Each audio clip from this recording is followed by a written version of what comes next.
Hi folks, Florida Man here. Today, in lieu of a Strategic Maxims or Alliance video, I'm bringing you some bonus content from my Talleyrand video series. And this is one of the Italian players' 8 simple rules for diplomacy. I hope you'll enjoy. So this is my way of looking at it.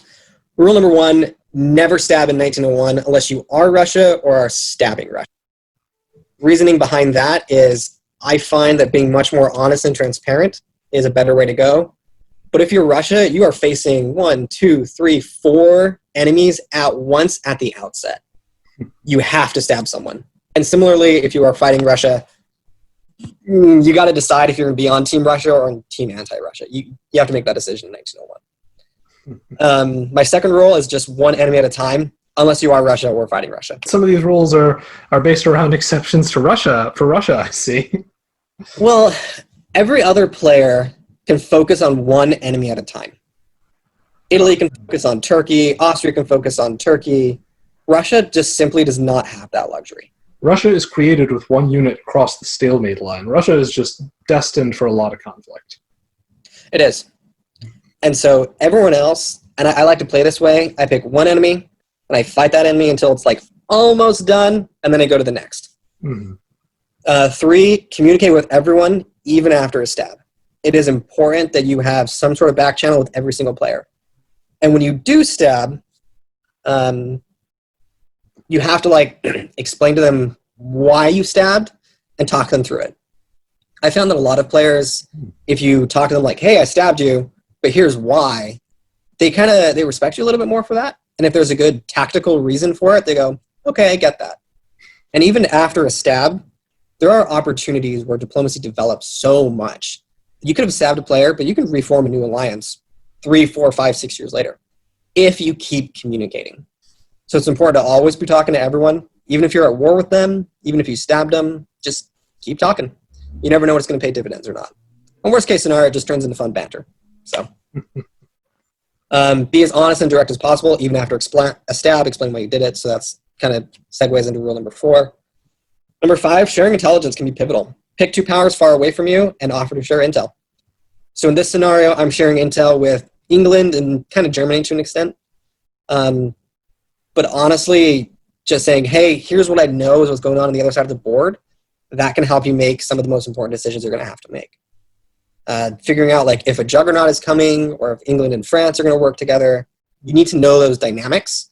And so anything you can share with anyone can really pay dividends, both for your own tactical moves, but also long-term when we get to the middle game and the end game, because you will have already built those relationships, which will enable you to set up a stab or to work with other people towards the end. I think I follow this rule as well. Yeah. I mean, not that I don't follow actually a bunch of your rules because I'm looking at them, but I definitely know how valuable sharing intelligence has been. It's saved me from early elimination more than once. And I found a lot of people that play diplomacy undervalue intelligence. When you're England, you're like, I never had to talk to Turkey. You'd be surprised when Turkey will know a thing or two about France, which can be helpful. Yeah. It's because a lot of us overvalue our capacity to read other people and know whether they're telling the truth to us or not. When really, I think human beings' capacity at reading deception from other people is usually 50-50 or so. Yeah. So if you get some context from somebody else, then you have a much better chance of being successful in that. Sure. And then number 6 is just never lose your shit when you are stabbed. And be forgiving. So those players that go all out and say, all right, I'm going to suicide against you now just because I'm mad that you stabbed me, don't be like that for 2 reasons. 1, it's just not fun for everyone else. And the real goal of the game diplomacy is to have friends that you can play it again with. And if you lose your shit, nobody wants to play with you again. And then the second part of that is be forgiving.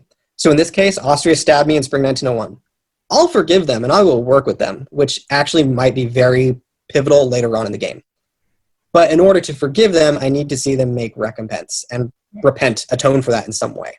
So disbanding that fleet in Venice, and then maybe support me into Greece in the future. If they do those 2 things, great, we'll work together from there on out. Right. And you mentioned that you'd still be cautious about them because, it's like John F. Kennedy said, forgive your enemies, but never forget their names. Yeah, and General Mattis have a plan to kill everyone in the room. Like, I like yeah. Number 7, and this is kind of my rule, not just Spring 1901, but for the rest of the game.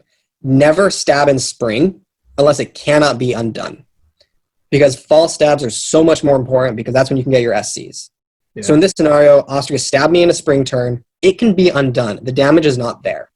Because when you stab someone, you cash in all of the rapport and social credit and relationships you have on that stab.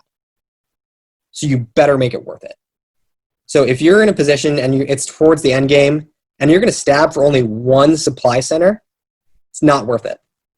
Which brings me to number 8. If you stab thoroughly. It's never worth it to stab for just a single supply center or just one disband unless it can't be undone. And do it in the fall because that's when it counts. So those are my 8 rules for diplomacy. That's how I play the game. That's kind of my overarching philosophy for it. I think they're good rules. Well, I hope you liked that, folks. Benefits of making this kind of in-depth content where you interview people who are players in a game of diplomacy as it's happening. You never know what kind of strategic or tactical insights you're going to get. I hope you liked this video, and for more content of this kind, I hope you will subscribe, as well as liking and commenting with your thoughts. Thank you. Florida Man, out.